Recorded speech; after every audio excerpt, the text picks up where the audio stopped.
是全世界最无敌好吃的早餐了。每天搭配不一样的饮品，但我早上一定要吃它。为了吃它，我愿意早起吃早餐。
Hey guys! So I just wanted to share some of my findings from using my new MacBook over the past 2 weeks.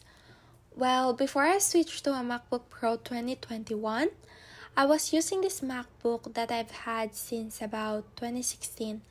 Of course, it's been used so often that it is not difficult to see the years it's been through. It's like the black band around the screen, I don't know what's called, but it's broken and it's losing its color. Well, the screen itself is fine, but the biggest problem is that the battery duration is not as long as it used to be. I even replaced it a few months ago, but it's still the same. And I think that the processor has even been slower than before. So maybe it's time for it to retire as it's about to reach the end of its life. In fact, I think a lot of it was due to the fact that during the early days of the pandemic, when we were all taking online classes every day and my MacBook was basically working for more than 18 hours every day, which is a bit overloaded. So now this MacBook Pro 2021 is equipped with an Apple M1 Max chip with a 1TB SSD and 96W charger, a 14-inch Liquid Retina XDR display and 3 Thunderbolt, an HDMI, also SDXC card slot, and a headphone MagSafe 3 connection.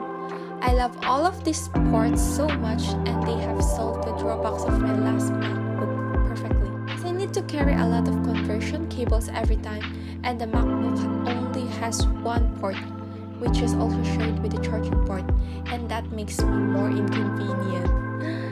Then comes to the keyboard. For me, I chose American English as my previous MacBook had the same keyboard, so I want to keep this part. But one of the differences between the two MacBooks is the keyboard itself, as it was quite disappointing that the Magic Keyboard was removed at that time, and I think the Magic Keyboard is still more comfortable to type on, and the clacking sound is very pleasant for me. The other thing is that I chose to install Final Cut Pro at the time of purchase, so that adds to the cost. I ordered this MacBook on the 25th of April from their official website but in Hong Kong, and I received it on the 17th of June. I guess this is quite normal, as all the inquiries I made at the shop said that they were out of stock and I had to pre-order, and that would be the end of May at its earliest. So yeah, I still choose to order it online.